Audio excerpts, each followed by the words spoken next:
કશું વાંધો નહીં, રાખી દેશું. એટલે જીવનમાં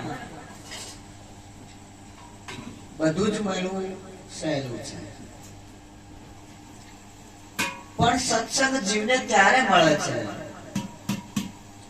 કે જ્યારે એના ઘણા પુણ્ય ઉદય થાય. એને કંઈક સારું કર્મ કર્યું છે, આ જન્મમાં નહીં પણ બીજા જન્મમાં. એ પુણ્ય બધા ભેગા થયા એટલે સત્સંગ સાંભળવા મળે છે. સત્સંગ સાંભળવાથી શું ફાયદો છે?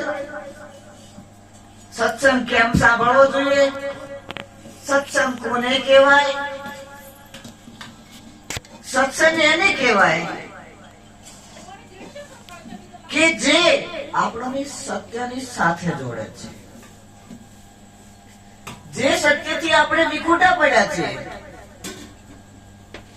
અને એ સત્યની પાસે પાછળ જોડે, એને સત્સંગ કહેવાય. બાકી સંસારમાં ઘણી પ્રકારની વાતો છે, એને વાર્તાલાપ તમે કહી શકો, પણ સત્ય એને કહેવાય કે જે તમને તમારી સાથે જોડે છે. એટલે સંતો હંમેશા પ્રજાની વચ્ચે આવીને સત્સંગની વાતો કરે છે. તો સત્સંગ આપણે સાંભળીએ તો આપણને શું મળશે? સત્સંગ સાંભળવાથી આપણામાં વિવેક આવશે. કેવો વિવેક આવશે? તમે કહેશો વિવેક તો અમારામાં છે, અમને ઘર પરિવાર ચલાવતા આવડે છે, અમને ધંધો વેપાર કરતા આવડે છે, અમને ખેતી કરતા આવડે છે, અમને લોકોની સાથે ઉઠતા બેસતા આવડે છે. આ સંસારિક વિવેક છે, આ વ્યવહારિક વિવેક છે. આ તો આપણે આપણી પરંપરા પ્રમાણે માતા પિતાથી, દાદા દાદીથી યા સમાજથી બધાને શીખવા મળે છે અને બધા શીખે પણ છે. પણ સત્સંગ એ એવો વિવેક આપે છે કે તમે આ ધરતી ઉપર શા માટે છો? તમને આ ધરતી ઉપર કોણે મોકલ્યા છે? તમે જાતે તો આવ્યા નથી, કોઈ મોકલનારો છે. નહીતર જાતે આવ્યા હોત તો બધી વ્યવસ્થા કરીને આવત. આપણે કોઈ યાત્રાએ જઈએ ત્યારે આપણે કેટલા થેલા ભરીને આવીએ છીએ, પણ ના, આપણને અહીંયા કોઈએ મોકલ્યા છે. આપણી યાત્રા ચાલી રહી છે અને એ યાત્રા ત્યારે પૂરી થાય કે જ્યાંથી આપણે નીકળ્યા છું ત્યાં પાછા જઈએ, ત્યારે આપણી યાત્રા પૂરી થાય. એટલે દરેક જીવ યાત્રાળુ છે. હમણાં તમે ભજન સાંભળ્યું કે ઓ પરદેશી બનો ઉપદેશી, કે દૂર તુમે જાના છે. એ હિન્દી ભજન છે. એ એમ કહેવા માંગે છે કે તમે પરદેશી છો, આ દેશ આપણો નથી. ફરતા ફરતા પૃથ્વી ગ્રહ ઉપર આપણે આવીને ઉતરી ગયા. ખબર નહીં બીજા કેટલાય ગ્રહો હશે, ત્યાં પણ જીવન હશે, ત્યાં આના કરતા પણ વિશેષ સૃષ્ટિ હશે, ત્યાં પણ આપણે ફરીને આવ્યા હશું. તો આપણે પરદેશી છીએ. પણ સંતો એમ કહે છે કે તમે પરદેશી છો તો ઉપદેશી બનો. કેવા ઉપદેશી બનો? શાના ઉપદેશી બનો? ઉપદેશ કોને કહેવાય? તો ઉપદેશી એ બનો, એ જાતનું જ્ઞાન લો, એવો ઉપદેશ મેળવો કે જ્યાંથી તમે આયા છો એ રસ્તે પાછા જાઓ. આનો ઉપદેશ લો. પણ અહીંયા સંસારમાં આવ્યા પછી આપણે બધા જ ભરમાઈ ગયા. દરેક જીવ ભરમાયો છે. માણકી ગામ વાળા એમ કહે છે કે માણકી મારું છે, લાકડી વાળા એમ કહે છે કે હું લાકડી ગામનો છું, જાગોટા વાળા એમ કહે કે હું જાગોટાનો છું, દિયોદર વાળા એમ કહે કે હું દિયોદરનો છું. બધા પોતપોતાનું ગામ બતાવે છે. કયું ગામ બતાવે છે? જે માતા પિતા તરફથી બતાવવામાં આવ્યું એ ગામ, જે ગામમાં શરીર ઉછર્યું એ ગામ. પણ હકીકતમાં આપણું અસલી ગામ કયું છે એ તો આપણે કોઈ જાણતા જ નથી. જો એ જાણી જવામાં આવે એને કહેવાય વિવેક થયો. બસ આ વિવેક સત્સંગમાંથી મળે છે. અને એ વિવેક આપણાને આવું સુંદર જ્ઞાન આપે છે સંતોનું કે આ સંસાર ઓશનું પાણી છે. ઓશનું પાણી કોને કહેવાય? જ્યારે ઠંડી પડે શિયાળામાં અને ઠાર પડે અને ઘઉં ઉપર, રાયડા ઉપર, ઝાડ ઉપર એ બિંદુ, પાણીના બિંદુ ટીપા એ પડ્યા હોય અને જ્યારે સૂર્યપ્રકાશ મળે ત્યારે એ બિંદુ હીરાની જેવું ચમકવા લાગે. અને ચમકતા હીરા થોડોક પવન આવે અને પાંદડા ઉપરથી, ઝાડ ઉપરથી, છોડ ઉપરથી નીચે પડી જાય. એની જિંદગી કેટલી? બસ આ પવન લાગે અને એ છોડ ઉપરથી નીચે પડે અને એનું રૂપ, એની જિંદગી પૂરી થઈ. એટલે संतों एम कहे ओ परदेशी बनो उपदेशी के दूर तुम्हें जाना है. ये संसार ओस का पानी हवा लगे ढल जाना है कि दूर तुम्हें जाना है.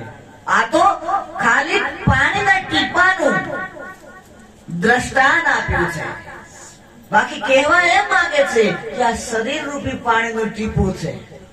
આ સંસાર રૂપી છોડ ઉપર આવીને પડ્યું છે. મોત રૂપી, મૃત્યુ રૂપી વાયરો લાગશે અને એ ટીપું પડી જશે.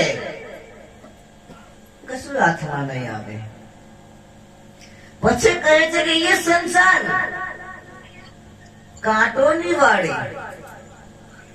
દાખલા તરીકે બોરડીઓના જંગલમાં એટલી બધી બોરડીઓ હોય અને એના જંગલમાં તમને છૂટા મૂકીને કહેવામાં આવે હવે ચાલો, જોર જોરથી દોડો.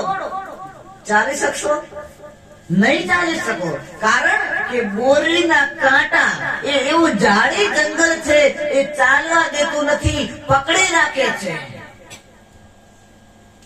તો સંત એમ સમજાવે છે કે સંસાર રૂપી આ જંગલમાં સંબંધો રૂપી બોરડીના કાંટા, ઝાડ હવે આ ઝાંખરો વાળું જંગલ છે, કાંટો વાળું જંગલ છે, બધાને પકડી રાખ્યા છે.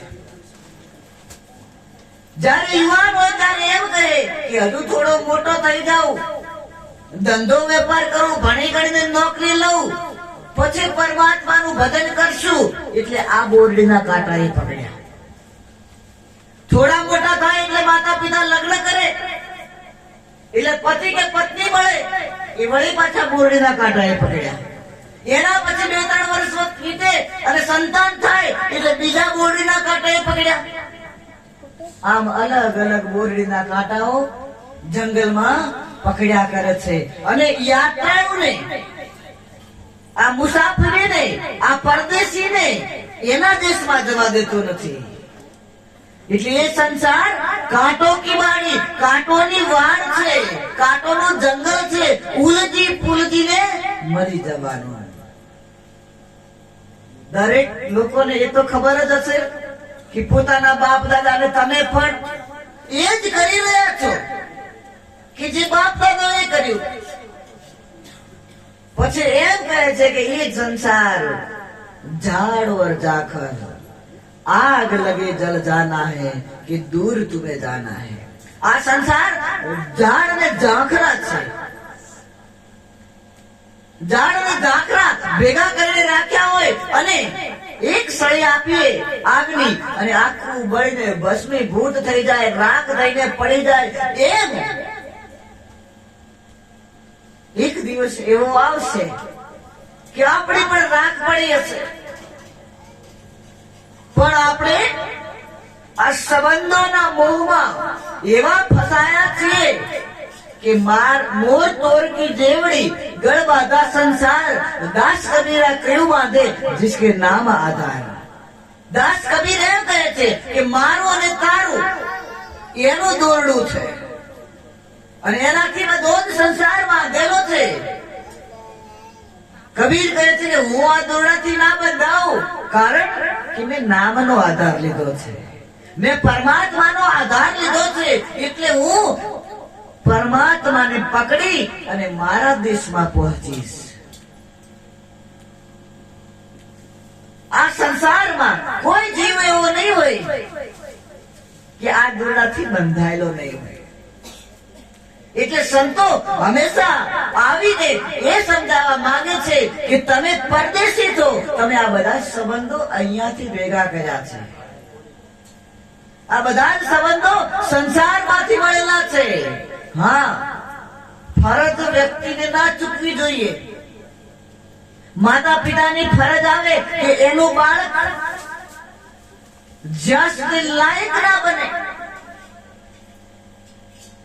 ત્યાં સુધી એની ફરજમાં આવે કે એને વિકાસ કરવો, પણ બાળક પોતાનું ગ્રહગ્રસ્થી સંભાળી લે, વેપાર ધંધો સંભાળી લે, પછી માતા પિતાને સમજી જવું જોઈએ કે હવે મારે મારો ધંધો સંભાળી લેવો જોઈએ।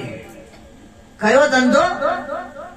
જે દેશથી આવ્યા છે એ દેશમાં પાછું ફરવા માટેનો રસ્તો પકડવો જોઈએ। પણ અંત સમય સુધી આપણે આ રસ્તો પકડતા નથી, એટલે જ્યાં સુધી સમજણ આવી અને જ્યાં સુધી આ શરીરનો અંત આવે ત્યાં સુધી દરેક જીવ દુખી છે। દરેકને એક જ વાત લાગેલી છે, એક જ રોગ લાગેલો છે। હવે આટલું કરી લઉં પછી ભજન સત્સંગ કરીશ, હવે આટલું કરી લઉં પછી સાધુના સંગમાં બેસીશ, અને એમ કરતા કરતા અંત સમય ક્યારે આવી જશે કોઈને ખબર નથી। અને જ્યારે અંત સમય આવશે અને અંત સમયમાં સંસારની વાતો યાદ રહી ગઈ તો પછી પાછા પશુ બનીને આવવું પડશે। રાજા ભરત ખાલી એક હિરણીના મોહમાં રહ્યા અને હિરણ બનવું પડ્યું, તો આપણે તો કેટલા મોહ લઈને બેઠા છીએ। જો ભેંસોમાં મન રહી ગયું તો ભેંસ બનીને આવવું પડશે, જો ખેતીમાં મન રહી ગયું તો ઉંદર અને સાપ બનીને આવવું પડશે, અને જો સંતાનોમાં મન રહી ગયું તો પાછા એ જ કુળમાં કશુંક બનીને આવશો, અથવા તો પશુ બનીને આવશો, અથવા કૂતરા બનીને આવશો, પણ આવવું પડશે। એક વખત નારદજી અને એમના શિષ્ય તુંબરુ બંને મૃત્યુલોકમાં ફરતા હતા। મૃત્યુલોકના જીવોને જોતા હતા કે આ જીવ કેવો સરસ કર્મ ભૂમિ ઉપર આવ્યો છે, મૃત્યુલોકમાં છે, એના હાથમાં બધું જ છે, એ દેવ પણ બની શકે, ભગવાન પણ બની શકે, અસુર એટલે કે રાક્ષસ પણ બની શકે અને માણસ પણ બની શકે। આપણે વિચારવા જેવું છે કે આમાંથી આપણે શું છીએ? માણસ તો છીએ કે નહીં? ઘણી વખત લોકોને કેવું પડે છે કે ભાઈ ભલા માણસ હવે માણસ થા માણસ, એનું મતલબ કે ભલે શરીર આ ખોલિયું માણસ નું રહ્યું પણ છતાંય હજુ આપણામાં માણસાઈ નથી, એટલે કોઈ આપણને કહે છે કે માણસ થા માણસ। ભેંસ ને કોઈ દિવસ કહે કે તું ભેંસ થા ભેંસ, ગધેડા ને કોઈ દિવસ કહે તું ગધેડો થા, ખાલી માણસ ને જ એવું કહેવામાં આવે છે કે તું માણસ થા। તો નારદજી ને તુંબરુ લોકોનો વ્યવહાર જોતા જોતા બજારમાંથી જઈ રહ્યા હતા, અને બજાર હતી, માર્કેટ હતી અનાજની। એટલી વારમાં એક ભરવાડ બકરા ચરાવવા વાળો બકરાઓને લઈને ત્યાંથી શેરીમાંથી રસ્તામાંથી નીકળ્યો, એમાંથી એક બકરું ટોળામાંથી જુદું પડ્યું। જુદું પડીને એક દુકાનમાં ઘૂસી ગયું અને બાજરીના કોથળા પડ્યા હતા, એમાંથી બાજરી ખાવા લાગ્યો. દુકાનદાર દોડતો આવ્યો ને બકરાને મોઢા ઉપર લાકડીઓ મારી, જોરદાર લાકડીઓ મારી. બકરું બે બે કરવા લાગ્યું. બધા ભેગા થઈ ગયા. ભલા માણસ થોડું ખાઈ લીધે આટલું શું કરવા મારે છે? નારદજીની દ્રષ્ટિ ગઈ. નારદજી ખડખડાટ હસવા લાગ્યા. નારદજી હસ્યા તો એમના શિષ્ય તુમરુએ પૂછ્યું, ગુરુદેવ આપ કેમ હસ્યા? આપને તો દુઃખ લગાડવું જોઈએ. પેલા પશુને બકરાને પેલા એ માર્યું છે, હસવાનું કારણ શું છે? ત્યારે નારદ કહે છે, તુમરુ તને ખબર નથી? આ બકરો બીજું કોઈ નહીં પણ જે દુકાનદારે એને માર્યો છે ને એનું બાપ છે. આ દુકાનમાં એ બેસતો, માર્કેટમાં ભાવતાલ કરતો અને આ દુકાનમાં એને રોજ આવવાની આદત હતી. એટલે બકરાની ઊની મળી પણ એનું મન હજી ખબર છે કે આ દુકાન મારી હતી. એટલે બકરાના ટોળામાંથી જુદું પડીને કોઈ દુકાનમાં નહીં અને એક દુકાનમાં ઘૂસ્યો અને અનાજ ખાવા લાગ્યો. તો એના જ દીકરાએ એને મુખ ઉપર મોઢા ઉપર લાકડીઓ મારી. એના દીકરાને ખબર નથી એનો બાપ છે, પણ એ બકરાને ખબર છે કે આ મારી દુકાન છે ને મારો દીકરો છે. એટલે જ્યારે તુમરું આ સંસારમાં જો જીવ ભજન નથી કરતું અને પછી જ્યારે એને જન્મ મળે છે ત્યારે એને યાદ હોય છે, એ વારે વારે એના ઘરે જવા ચાહે છે, પણ એના પરિવાર વાળા એ પશુઓની હોવાથી ઓળખતા નથી એટલે વારે વારે મારે છે. તો આપણા આંગણામાં પણ જયારે બિલાડું, કૂતરું, ગાય એ આવતું છે, એને ખબર છે કે આ મારું ઘર છે એટલે હું જાઉં, પણ આપણે ઓળખતા નથી કે આપણા પરિવારમાંથી જે ગયેલું છે અને પાછું આવ્યું છે અને આપણે મારીએ છીએ. વિચાર કરો, આવા તો પરિવાર આપણે કેટલાય છોડીને આવ્યા છીએ. તો આ પશુઓનીમાંથી આમાંથી બચવાય કેવી રીતે? એના માટે એટલા માટે જ સત્સંગ છે કે જ્યારે મનુષ્ય જન્મ મળ્યા પછી કરવા જેવું કાર્ય એ પરમાત્માને જાણવા, ખુદની ઓળખાણ કરવી.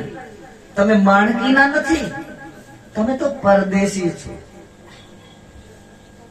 અને જે દેશ તમારો છે એ દેશ તમને કોણ બતાવશે?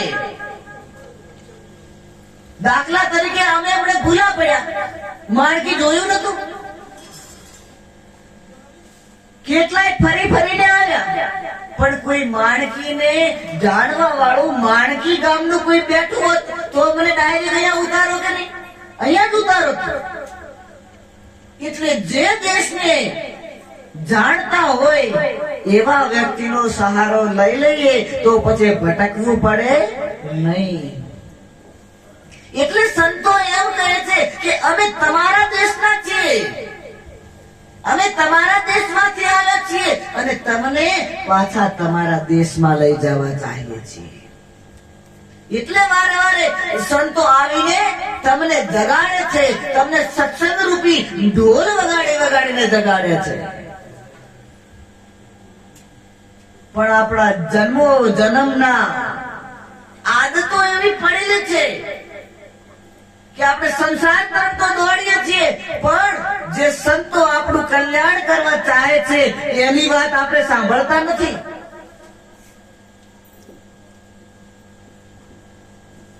નારદજી સંત છે, એમને ચિંતા થઈ કે લાવો ને મૃત્યુ લોકમાંથી સ્વર્ગ આખું ખાલી પડ્યું છે, વૈકુંઠ ખાલી પડ્યું છે, લાવો ને અમુક માણસોને લઈ જાઉં ત્યાં અને આરામથી રહેશે.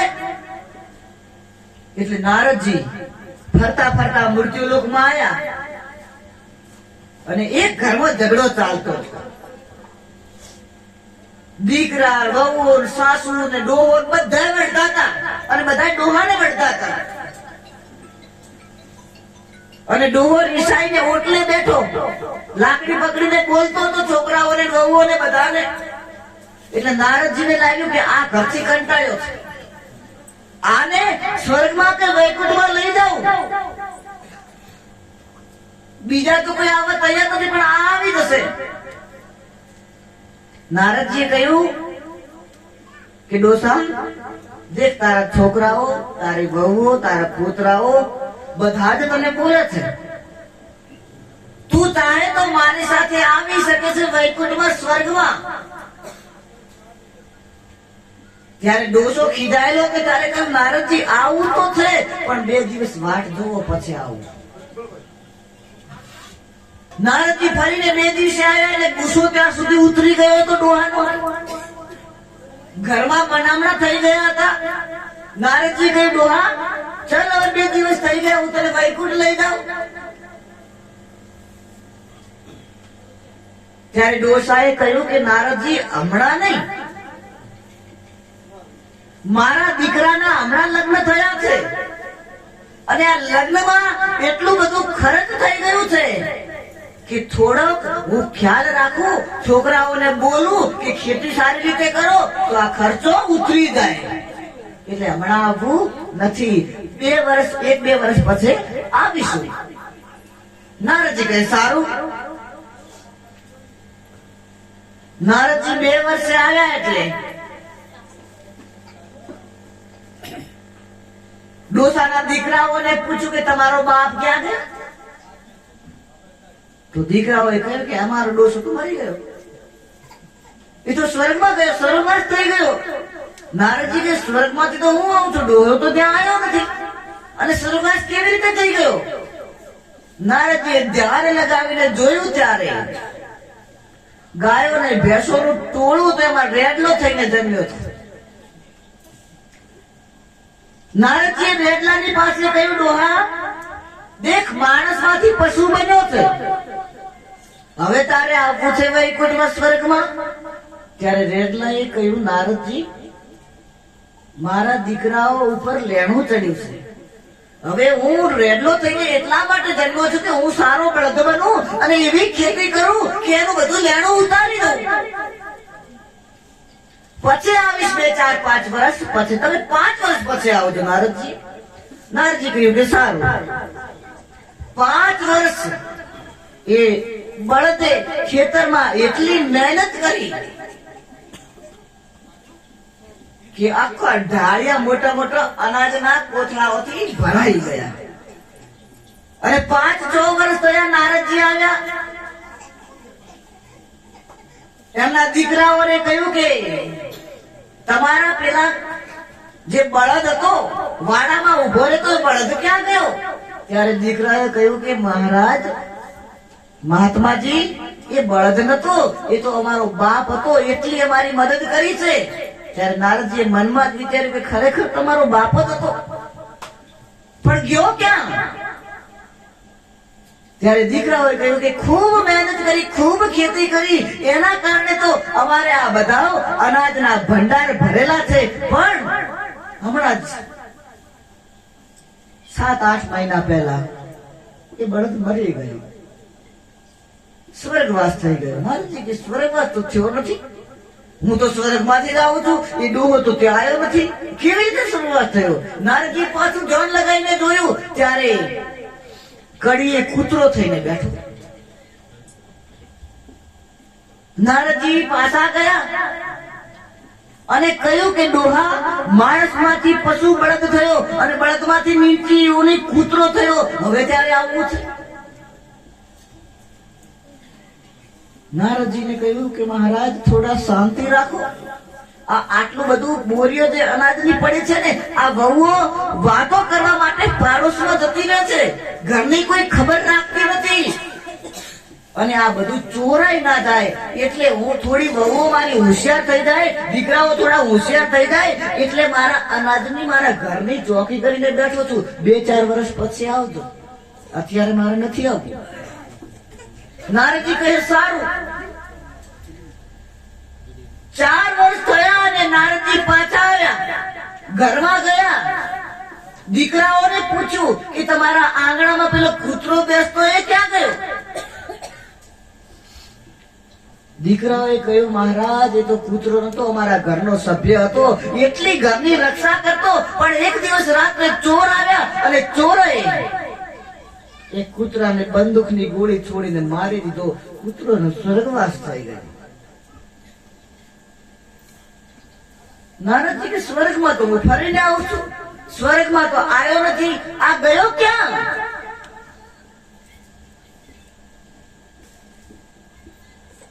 નારદજી ધ્યાનમાં લગાવીને જોયું. એટલી વારમાં એક દીકરાની વહુ પાણી ભરીને આવતી હતી અને દીકરો ઘરમાં સૂતો તો. નળિયાવાળું ઘર હતું અને નળિયાવાળું ઘર હતું તો એમાંથી થોડો સૂર્યનો પ્રકાશ એ દીકરાના મોઢા ઉપર, પોતરાના મોઢા ઉપર પડતો હતો.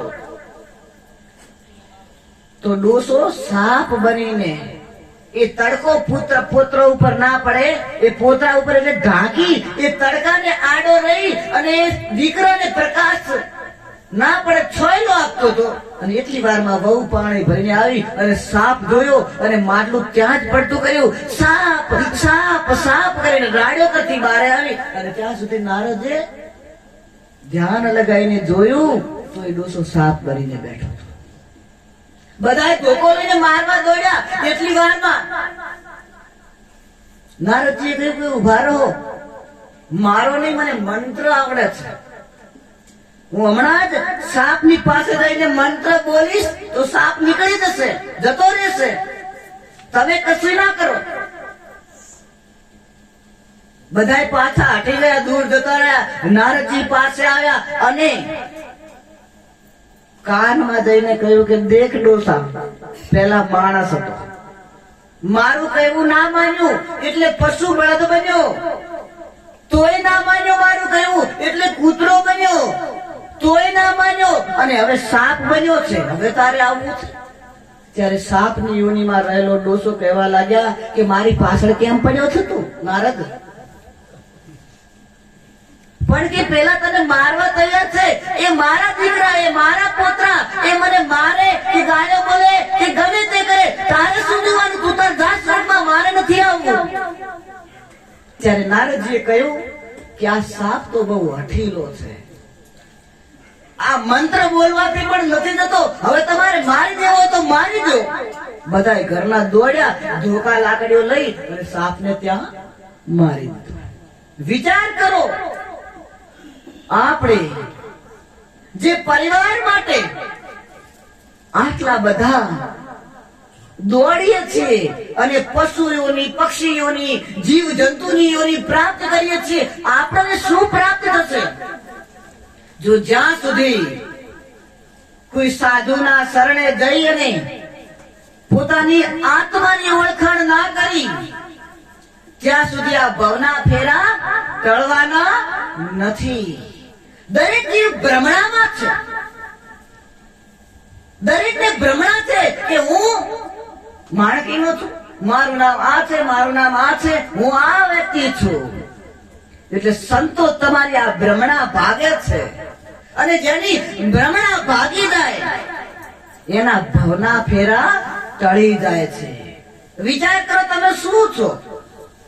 આ ખોખાનું નામ આપી દીધું માતા પિતાએ, તો આ ખોખાનું નામ છે, પણ તમે કોણ છો? તમને પૂછવામાં આવે કે તમારું નામ શું, તો તમે કહેશો મારું નામ હમીરભાઈ. હમીરભાઈ કોનું નામ છે? તમારા પગનું નામ છે, તમારા હાથનું નામ છે, તમારા નાકનું નામ છે, તમારા આંખનું નામ છે. આનું તો હમીરભાઈ નામ નથી. તો નામ કોનું છે? હમીરભાઈ. ખાલી આ ખોખાને ઓળખવા માટે એનું નામ આપવામાં આવ્યું છે, પણ હકીકતમાં તમારું જે નામ છે એ તો તમે જાણતા જ નથી. સંતો તમને એ નામ બતાવે છે કે જ્યારે તમારું આ ખોખું નતું છતાં પણ તમારું એ નામ હતું, અને આ ખોખું નહીં હોય ત્યારે પણ તમારું એ નામ હશે. એ નામની ઓળખાણ સંતો કરાવે છે.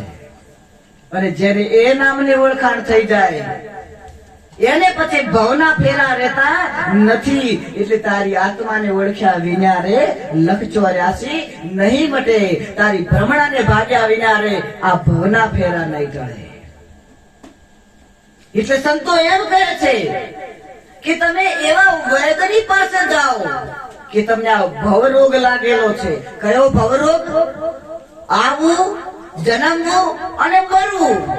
આ ભવરોગ લાગેલો છે અને આ ભવરોગ તો એ મટાડી શકે જેમ શરીરના રોગ લાગે અને હોશિયાર ડોક્ટર દવા આપે અને રોગથી મુક્તિ થાય, એમ આ ભવરોગ એ મટાડી શકે કે જે સદગુરુ રૂપી વેદ મળી જાય તો. અને એ સદગુરુ રૂપી વેદ તમને રામ નામ રૂપી ઔષધિ આપી દે અને એ ઔષધિનું સેવન કરે અને ચરી પાડે ત્યારે આ ભવરોગ મટે છે. એટલે કોઈ સંતોએ એમ કહ્યું છે કે રામ નામની ઔષધિ ખરી રીતથી ખાય, અંગ પીડા વ્યાપે નહીં અને ભવરોગ મટી જાય. જો ખરી રીતથી ખાતા આવડે તો એ કઈ રામ નામની ઔષધિ છે? શું રામ રામ કરવાથી? જો રામ રામ જ હોત તો દશરથ મહારાજે કયું રામ નામ લીધું હશે? અયોધ્યાના લોકોએ કયા રામનું નામ જપ્યું હશે? કારણ કે રામ તો ત્યારે હતા નહીં.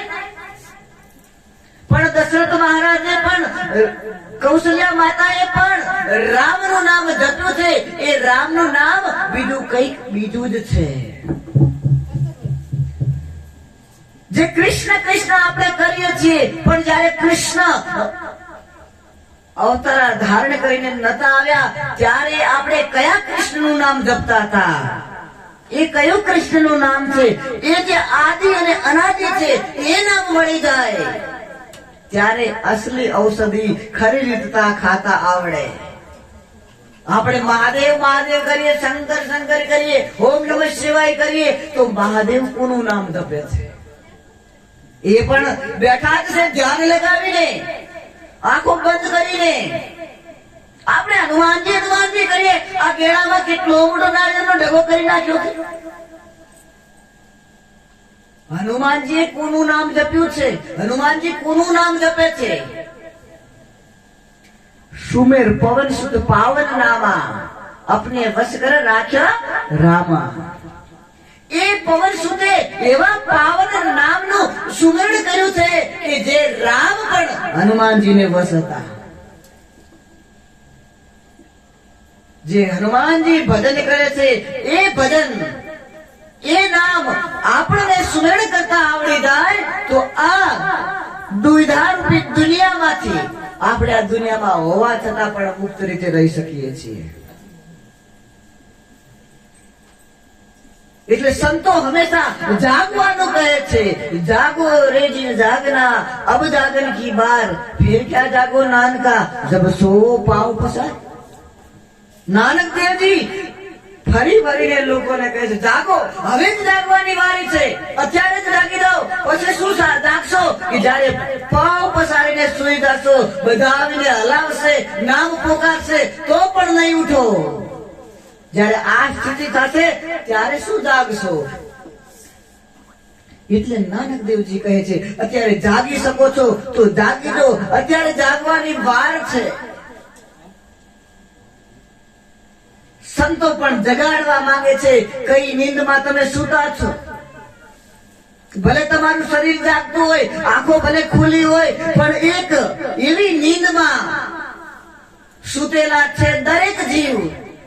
અને જયારે સદગુરુ આવીને જગાડે, સદગુરુ રૂપી ગોરખો આવીને જગાડે, વારે વારે શબ્દ રૂપી ચોટ કરે ત્યારે વ્યક્તિ જાગી જાય.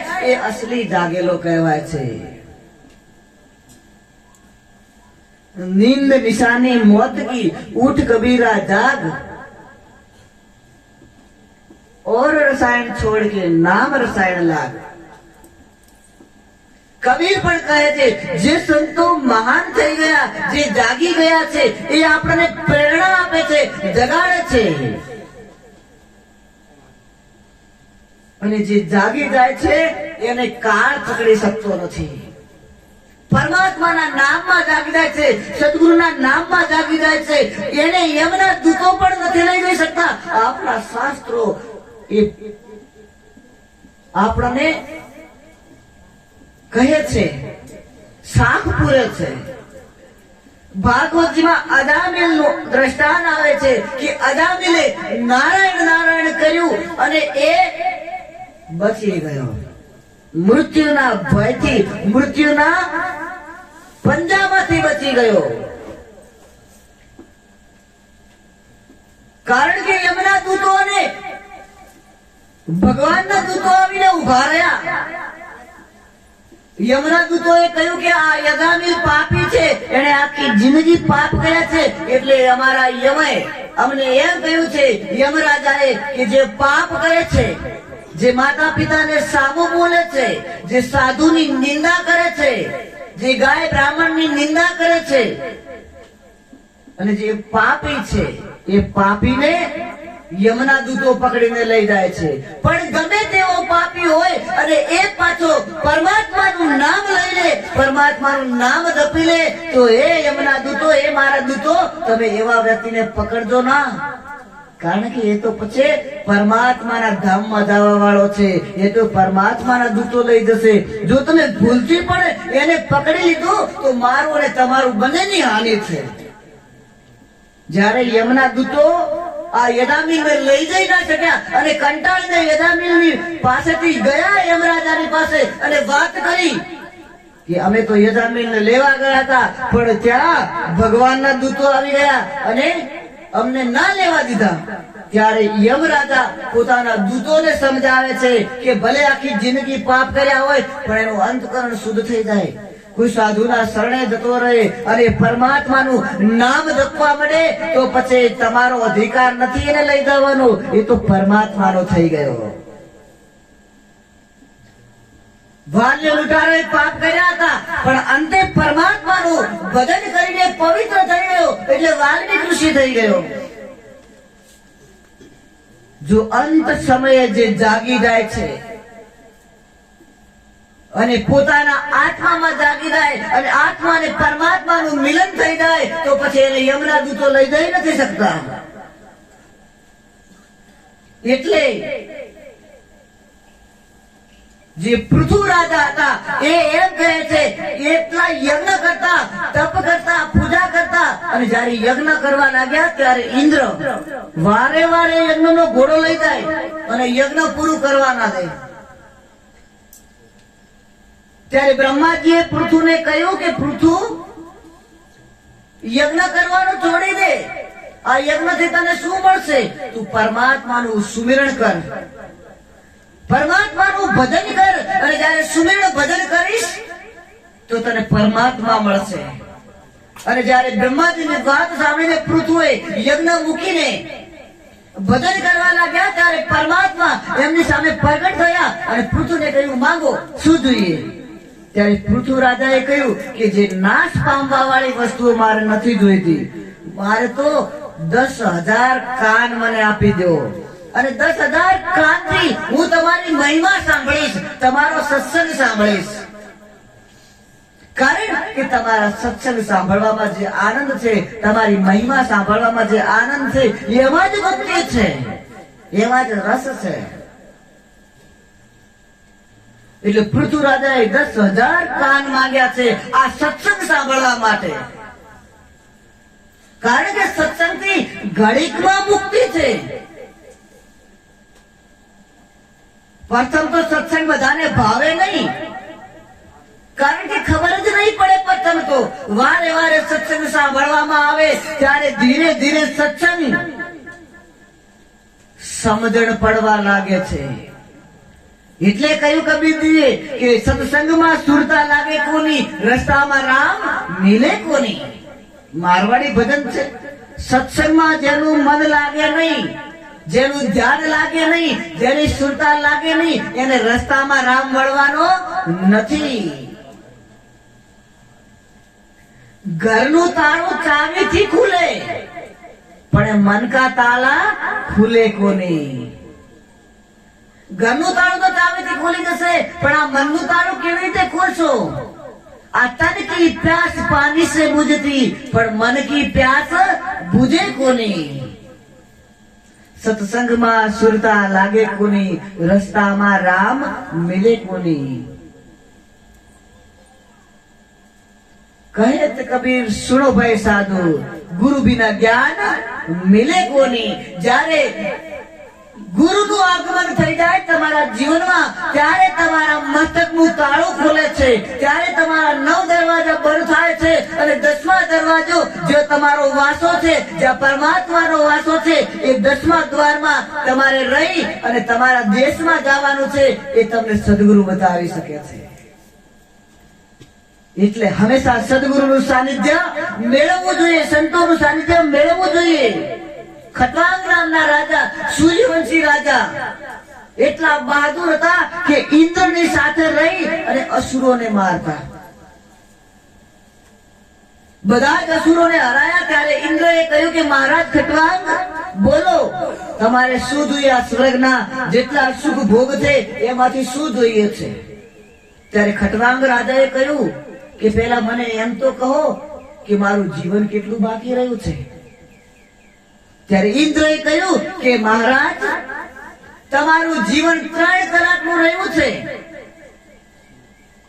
ત્યારે ખટવાંગે કહ્યું કે ઇન્દ્ર, આ 3 કલાકમાં મારે શું વિષય ભોગવવા? મારે રાજ ઇન્દ્રનું પણ નથી જોતું, મારે એકેય વિષય ભોગવો નથી ભોગવવા, મને તો આત્મનું જ્ઞાન જોઈએ। મને આત્મબોધ તો આપી દે, હું મારામાં પરોવાઈ જાઉં, મારી સુરતા મારા શબ્દોમાં પરોવાઈ જાય। ત્યારે ઇન્દ્રએ કહ્યું મહારાજ, આ સ્વર્ગમાં નહીં મળે, એના માટે તો મૃત્યુલોકમાં જવું પડશે। તમે આંખ બંધ કરો, હું ઘડીકમાં તમને મૃત્યુલોકમાં પહોંચાડી દઉં છું। અને એ ખટવાંગ રાજા ઘડીકમાં મૃત્યુલોકમાં અયોધ્યામાં આવ્યા અને સદગુરુનું સાનિધ્ય લઈ અને એક ઘડી બાકી રહી હતી મોતની, અને એક ઘડીમાં પોતે પોતાનું સ્વરૂપ ઓળખી લીધું અને પોતાના દ્વારે 10મા દ્વારે જઈને બેસી ગયા। એટલે એક ઘડીમાં પણ ખટવાંગે મુક્તિ પામી લીધી હતી। આ સંસાર જે બાજુથી ચાખશો, જે બાજુ જશો, એ બધી જ બાજુથી દુઃખ રૂપ જ છે। એટલે સંતોએ આ સંસારને દુઃખોની દુકાન કહી છે। જે વસ્તુની દુકાન હોય એ વસ્તુ ત્યાં મળે, અને આ સંસારને દુઃખોની દુકાન કહી છે। એટલે તમે જે બાજુ જશો એ તમને અંતે તો દુઃખ રૂપ જ લાગશે। વિચાર કરો, નવો વ્યવહાર કરો ત્યારે કેટલા મીઠા લાગે વ્યવહાર અને વેવાણું। 1 વર્ષ, 2 વર્ષ ને 5 વર્ષમાં તો ઝઘડા ચાલુ થઈ જાય। જે પ્રથમ સુખ આપ્યું, જો સુખ કરવા વાળા જ હોત તો અંત સમય સુધી તમને સુખ આપતા રત, પણ નહીં। આ સંસારનું સુખ કેવું છે? અત્યારે ગરમી પડે અને રણમાં રેતીમાં પણ પાણી લાગે, કે આ તો મોટો દરિયો પાણીનો ભરેલો પડ્યો છે, રોડ ઉપર પાણી લાગે, અજાણે વરસાદ આવ્યો અને પાણી ઢોળાયું આવ્યું, પણ એ પાણી છે નહીં, દ્રષ્ટિ બ્રહ્મ થાય છે। એમાં સંસારના જેટલા પણ સુખો છે એ ક્ષણિક માટે લાગે છે, પણ આ સંસારમાં કોઈ સુખી થઈને ગયું નથી। જે પરમાત્મા કહીએ છીએ, જે રામને આપણે, એ રામ પણ આ સંસારમાં રોયા છે, ભગવાન કૃષ્ણ પણ આ સંસારમાં રોયા છે। હંમેશા જેના મુખ ઉપર હાસ્ય રહેતું, એ કોઈ દિવસ ઉદાસ નથી થયો, એવા ભગવાન કૃષ્ણ પણ આ સંસારમાં રોયા છે।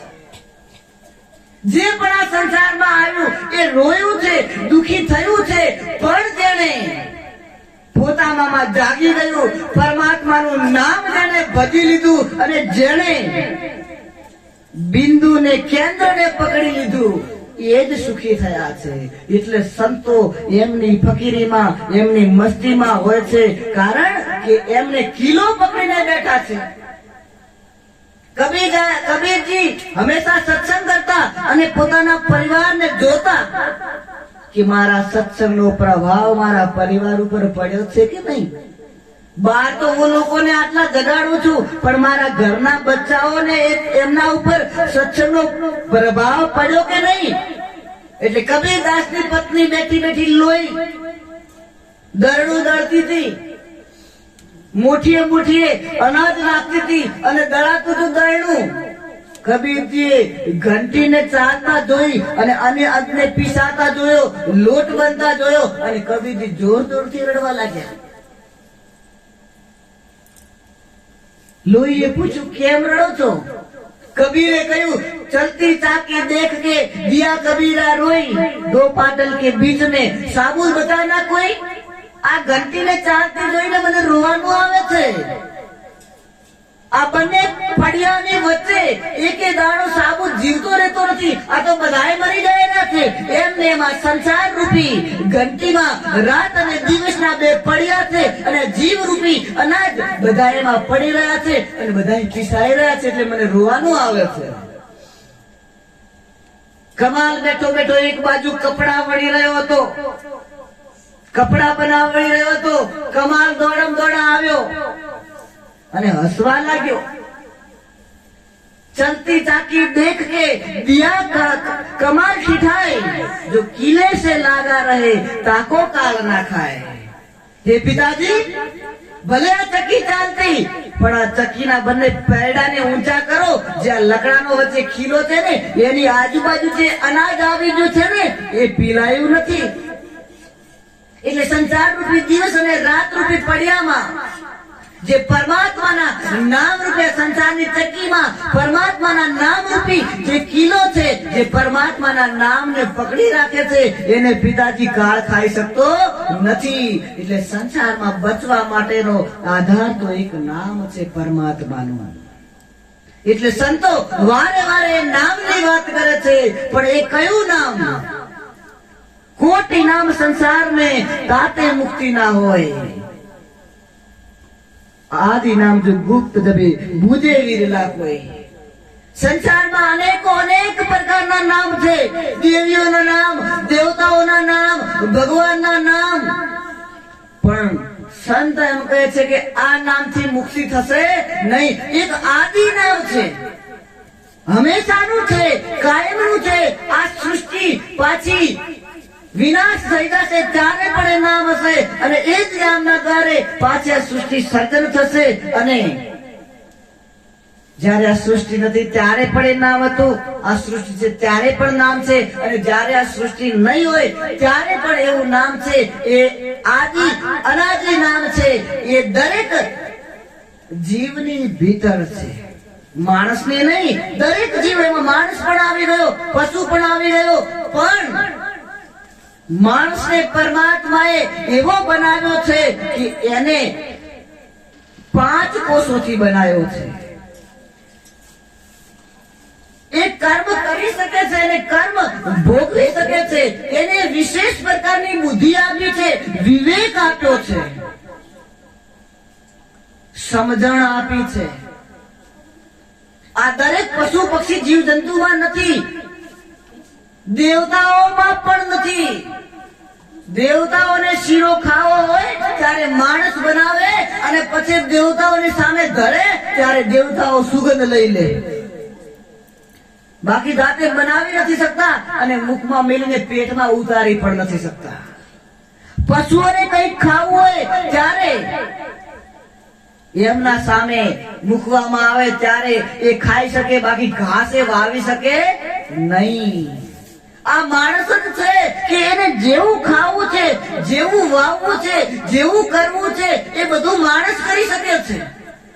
એટલી સ્વતંત્રતા આ માણસને આપી છે પરમાત્માએ. એટલે આ માણસ દેહની મહિમા દેવોએ પણ ગાઈ છે. એટલે દેવતાઓને પણ કેવું પડ્યું કે બડે ભાગ્ય માનુષ તન પાવા, સુર દુર્લભ સદગ્રંથ ન ગાવા. મોટા ભાગ્યથી માણસ શરીર મળ્યું છે અને દેવતાઓએ અને વેદોએ શાસ્ત્રોએ એની મહિમા ગાઈ છે. જે વસ્તુની આટલી મહિમા છે એ વસ્તુનો આપણે શું ઉપયોગ કર્યો? એક સોનાનો સિક્કો મળી ગયો હોય તો ડબ્બીમાં મૂકી અને તિજોરીમાં દૂર દૂર છુપાઈ દઈએ કે કોઈ જોઈ ના જાય. કિંમતી છે એટલે ચોરાઈ ના જાય. તો આ કેટલો કિંમતી છે, આની મહિમા કેમ નથી સમજ્યા? એક રાજાએ એનો જન્મદિવસ હતો એટલે સવારે સવારે બેસ્યા, ઘણી બધી વસ્તુઓ લગાઈ અને જે પણ આવે એને કઈક ને કઈક વસ્તુ આપે. જે હાથમાં આવે એને ભેટ આપે અને વ્યક્તિઓ વસ્તુ લઈ અને ધાવા લાગ્યા. સવારથી કરીને રાત સુધી બેઠા,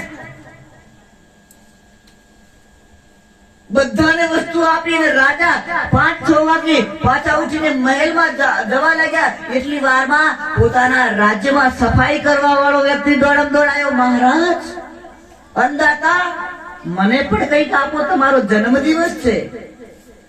બધું જ આપી ચૂક્યા હતા. એક થાળ પડ્યો હતો, સોનાનો થાળ અને હીરા મોતી જડેલા. સૌથી વધારે કિંમતીમાં કિંમતી થાળ હતો, એમાં બધી વસ્તુ ભરીને લાવી હતી. અને છેલ્લે સફાઈ વાળો આવ્યો, એને કે લે, હવે બીજું તો કઈ નથી, પણ તું આ થાળ લઈ જા. તારી પીઢીઓ ખાશે ને તોય વધશે. પેલો થાળ લઈને ગયો, ખૂબ ખુશ થયો. એની પત્નીને કહ્યું કે રોજ તો છાબડી તૂટી જતી, હવે એવી ધાતુ મળી છે કે ગમે એટલું મેલું ઉપાડીશ તો પણ આ તૂટશે નહીં. 1 મહિનો, 2 મહિના, 6 મહિના સુધી મેલું ઉપાડ્યું એને. અને રાજા એક વખત બહાર બેઠા હતા અને જોયું તો એનો એ સફાઈ વાળો, કામ વાળો, એવા ફાટેલા કપડા, મેલો ગેલો, એનો પરિવાર પણ ગરીબ. અને જતા રાજાએ બોલાય કે ભાઈ તું અહીં આય, બધાને ભેટ આપી, એના કરતા વિશેષ તને ભેટ આપી હતી. તને પેલો થાળ આપ્યો તો એ ક્યાં ગયો? ત્યારે એ સફાઈ વાળો કહેવા લાગ્યો, અંદાતા, તમારી મોટી કૃપા રહી, મારું એ ચામડી વારે વારે તૂટી જતી, પણ તમે એવી મને થાળ આપ્યો છે કે તૂટતો જ નથી. શું કરે છે તું એનું? કે રોજ એમાં મેલું ઉપાડું છું, રોજ એમાં કચરો ઉપાડું છું, કચરો ભરું છું અને નાખી આવું છું. ત્યારે રાજાએ કહ્યું, મૂર્ખા, એ સાધારણ કોઈ ધાતુ નથી, એ સોનું છે અને હીરા જડેલા છે. તું એક હીરો કાઢીને વેચે ને તો તારી આખી પેઢી ખાય તો પણ વધે. એવો થાળ મેં તને આલ્યો હતો. લાય, આ થાળ ને લાયક તું નથી, મને થાળ પાછો આપી દે, બીજી થાબડીઓ તું લઈ જા. તો પરમાત્મા રૂપી રાજાએ બધાને જે તે આપ્યું છે, પણ માણસને આ સોનાનો હીરા જડી થાળ આપ્યો છે. અને આપણે બધા પેલા સફાઈ કામદારની જેમ એમાં કચરો ભરી રહ્યા છીએ. કોઈ પડીકીઓ ખાય છે, કોઈ બીડીઓ પીવે છે, કોઈ દારૂ પીવે છે અને કોઈ સંસારની વાતો કરે છે. આ બધો જ કચરોમાં ભરાઈ રહ્યો છે. પણ આને બનાવનાર વાળો રાજા જ્યારે પાછો દેખશે કે આને આપ્યો તો હતો સોનાનો થાળ, હીરા મોતી જડેલો, પણ આને આ સમજી શક્યો નથી. હવે આ થાળ પાછો લેવા દે અને પાછો પશુમાં નાખી દેશે. કિલ્લો કચરો જ ભરવો છે, ગટર જ સાફ કરવા છે, તો ભૂંડડું બનો. જે તે વસ્તુ જ ખાવી છે તો ઢોર બનો અને ખાઓ. એટલે આ મનુષ્ય તનની મહિમા છે, એને સમજો. જો તમને ખબર ના પડે તો કોઈ સાધુઓની પાસે જાઓ અને એમ પૂછો કે આ સંસારમાં મને મોકલ્યો છે પરમાત્માએ, કઈક વિશેષ કાર્ય કરવા મોકલ્યો હશે. મને શા માટે મોકલ્યો? મારે કરવા જેવું કાર્ય શું છે? મારે શું કરવું જોઈએ? ત્યારે તમને કોઈ આત્મજ્ઞાની સંત, કોઈ પહોંચેલો સંત, તમારા દેશનો સંત તમને મળી જશે. ત્યારે તમને તમારા કરવા જેવું કાર્ય બતાવી દેશે. એટલે કોઈ રાજસ્થાનના બહેનોએ ભજન ગાયું છે, મિલતા જઈજો રે સદગુરુ, આવતા જઈજો રે, મિલતા જઈજો રે, મારી પિયરિયાની વાતો મને કહેતા જઈજો રે. હે સદગુરુ, હે સાધુ, મને મળો, મારી પાસે આવો અને મને મારા પિયરની, મારા દેશની વાત મને કરો કે મારે હવે શું કરવું છે. એટલે સંતો તમને તમારા દેશની, તમારા પિયરની વાતો કરે છે. એટલે હંમેશા જાગૃત રહો. અને આ જીવનમાં જ્યાં સુધી જીવતા રહેશો અને કાર્ય શરીર કરશે ત્યાં સુધી સંસારના લોકો તમને મૂકવાના નથી. સાવ ડોસો કે ડોસી કશું નહીં પકડી શકે, કઈ કામ નહીં કરી શકે, તો ઘોડિયાની દોયડી હાથમાં આપી દે, લ્યો છોકરાને છોડે.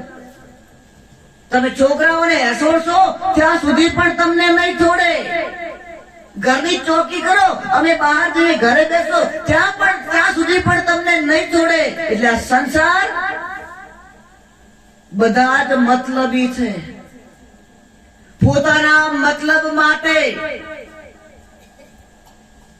ખાલી પ્રેમ કરવાનો ઢોંગ કરે છે. મારા કહે છે. અમારે ઘણી જગ્યાએ જવાનું થાય, હોસ્પિટલમાં જવાનું થાય ત્યારે જે મારા કહેવા વાળાને એક્સિડન્ટ થયો હોય, બીમાર પડ્યો હોય અને લાંબા સમય સુધી ખાટલો હોય, દવા અને ખાટલો, પ્રાર્થના કરે એમાં ગુરુ મહારાજ હવે એમ કરો ને જલ્દી છૂટી જાય.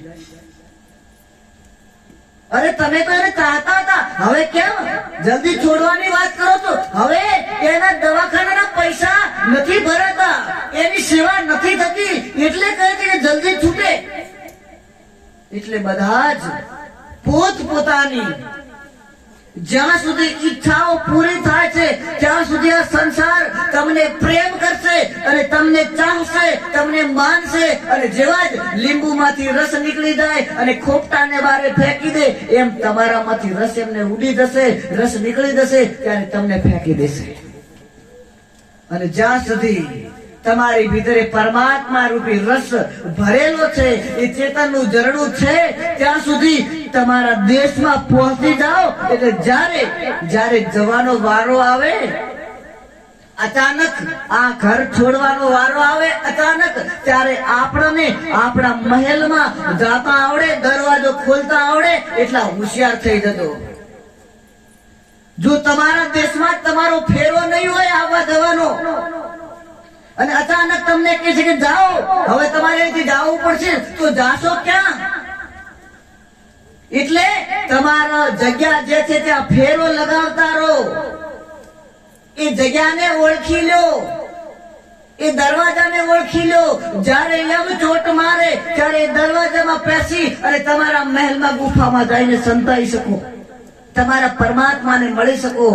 એવી ગુફા દરેકના હૃદય પ્રદેશમાં આપેલી છે. પણ એ સંતો જ્યારે બતાવે, એ સંતો જ્યારે સદગુરુના શરણમાં બેસવામાં આવે ત્યારે એ ગુફા ખુલે છે. એટલે બધાને મારું એ જ કહેવું છે કે સમય કાઢીને સત્સંગ સાંભળો. સત્સંગ સત્યની સાથે જોડે છે. સત્સંગ તમને તમારા સુધી પહોંચાડે છે. સત્સંગ તમને વિવેક આપે છે. સત્સંગ તમને જીવવાની કળા શીખવે છે. સત્સંગ તમને દિશા બતાવે છે. સત્સંગ તમને તમારો રસ્તો બતાવે છે. એટલે જીવનમાં સત્સંગ જરૂરી છે. જેમ આ તનને સાફ કરવા માટે સ્નાન કરવું પડે છે, તો આ મનને સાફ કરવા માટે સત્સંગ રૂપી સ્નાનમાં નાહવું પડે છે. જેમ એક બે દિવસ થઈ જાય અને નાવો ના ત્યારે આ શરીર આપણને ગંદુ લાગવા લાગે છે, ગમતું નથી, ચીડચીડિયાપણું થાય છે. એમ જ્યારે મન ગંદુ થાય છે ત્યારે પણ ચીડચીડિયાપણું થાય છે, ત્યારે પણ કશું ગમતું નથી. એટલે સત્સંગ રૂપી જળથી આ મનના કચરાને પણ ધોડાયા કરો. એટલે સંતો હંમેશા પડદામાં આવીને એમની વાત કરે છે કે જાગો અને પરમાત્માના નામમાં લાગો. તમે પરમાત્માનું ભજન કરવા માટે આવ્યા છો. એટલે જ્યારે સંતોનું સાનિધ્ય મળે, સંતનો ટકોર વાગે, ત્યારથી જ વિચાર કરજો. જાગ્યા ત્યાંથી સવાર સમજી લેવાનું, કોઈ સમય નક્કી નથી. ક્યારે બધા જ લાઈનમાં લાગેલા છીએ આપણે. બધા આ દુનિયામાંથી જવા માટે 2 दिन का जग में मेला, सब चला चली का खेला. कोई चला गया, कोई जावे, कोई गठड़ी बांध सिधावे, कोई खड़ा तैयार अकेला. सब चला चली का खेला. આ ખેલ ચાલી રહ્યો છે, બધાને ચાલવાનો. રમતનો ખેલ હોય ને એક પછી નો દાવ આવે, એમ આ પણ 2 દિવસનો ખેલ લાગી રહ્યો છે. બધા લાઈનમાં છે, કોનો ક્યારે નંબર આવે, બધાએ લાઈનમાં છીએ. એટલે આપણો નંબર આવે એના પહેલા આપણે હોશિયાર થઈ જવું જોઈએ.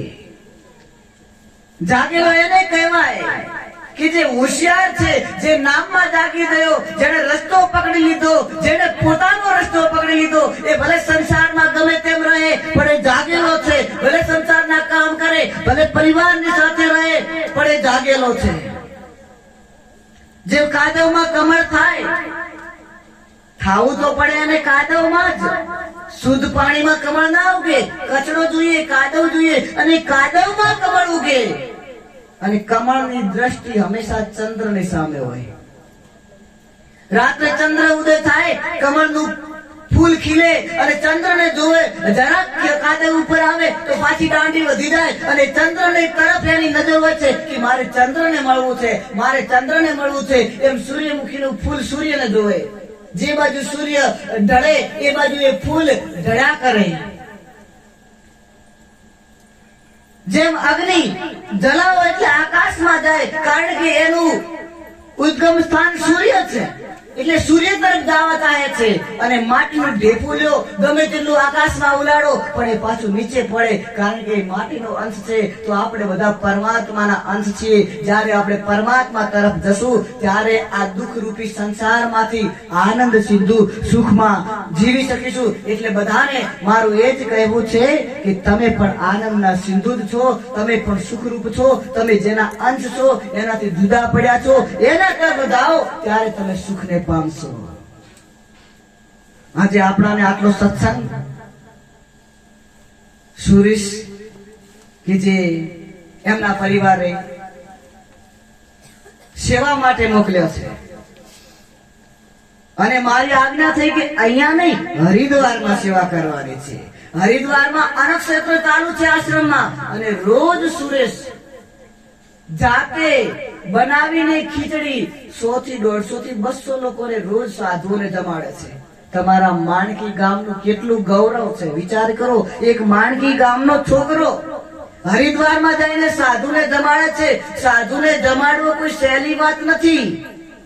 સાધુની સેવા કરવી કોઈ સહેલી વાત નથી. આ તો એના ભેટીના ઘણા પુણ્ય એકઠા થયા હશે, અને એનું કઈક ભજન હશે કે એ સાધુની સેવામાં લાગ્યો છે, સદગુરુની સેવામાં લાગ્યો છે. બાકી સંસારના લોકોને એમ કહેવામાં આવે કે તમારો એક દીકરો સાધુ બનાવી દો, ના પાડશે.